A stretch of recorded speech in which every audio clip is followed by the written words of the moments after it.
Well, hello everybody, and welcome to LA Dodger Report, bringing to you my take on the biggest Dodger trade to hit Los Angeles since perhaps the Mike Piazza trade.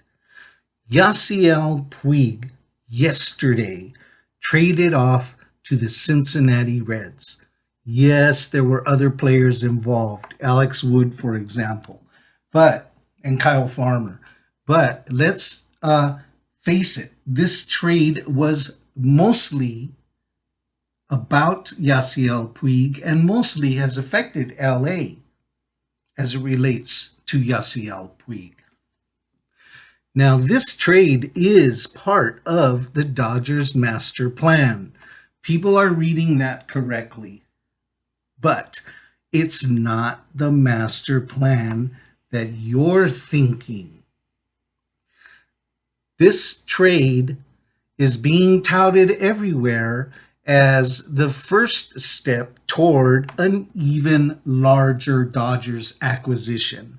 It's being seen as a salary move so that the Dodgers can have their hands freed and perhaps even after 2019 dump even more salary so that they can really make a big splash with a huge free agent or two. Now, that's what folks think is happening with the Dodgers. Four-dimensional chess. Here's where I'm going out on a limb and telling you I'm not buying it. It is part of a master plan, but the end result is not to catch a huge fish.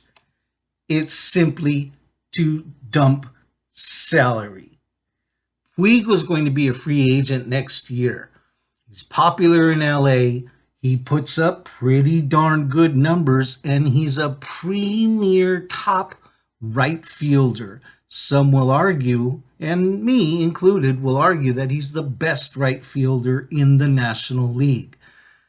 That said, he was going to command that kind of free agent money after next year. The Dodgers didn't want to pay it. We know the Dodgers have never really been in love with Yasiel Puig, who for the past 2 or 3 years has been hounded by these rumors, which weren't really rumors. They were true. The Dodgers have been trying to move Yasiel Puig for at least 3 years. The time has never been right for others to bite on the bait, and it finally came to pass that the Dodgers were able to be rid of Yasiel Puig. Now, here's where I say that they're departing from that master plan that you're thinking. Remember a guy named Farhan Zaidi? He was brought to the Dodgers to be the general manager, not to win a World Series. That wasn't his prime objective. He was here to cut salaries, get the Dodgers under that luxury tax, and still build a contender. That's what he was here for.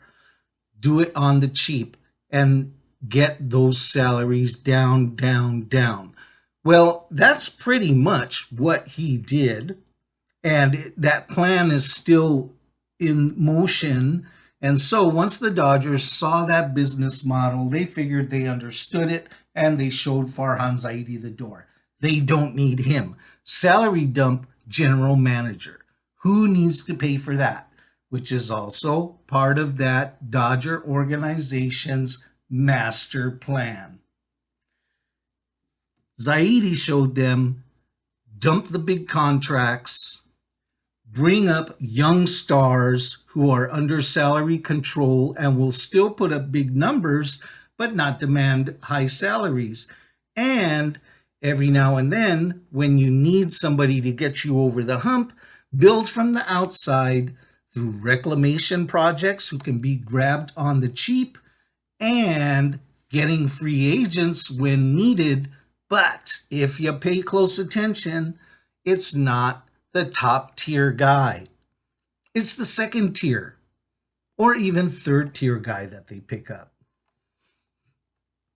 They don't have to win a World Series. You see, the Dodgers have figured out in Los Angeles, despite what the media is going to tell you that LA must win.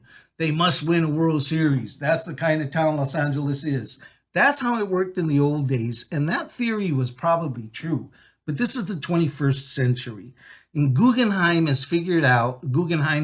the ownership group, has figured out how to maximize profits and minimize expenses, being players.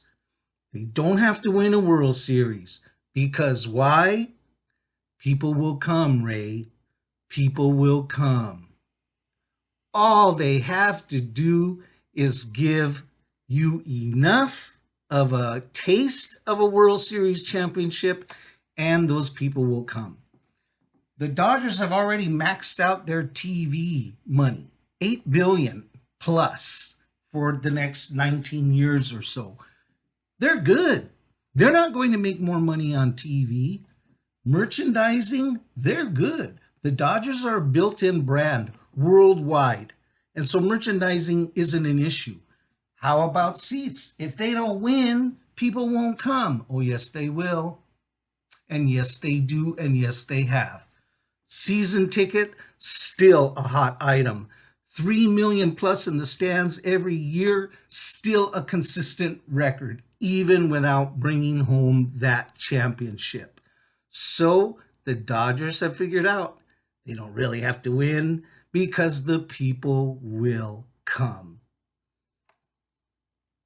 On a slow night, the Dodgers are pulling in 35,000 at that stadium, which, hey, at a lot of stadiums in the league is close to capacity.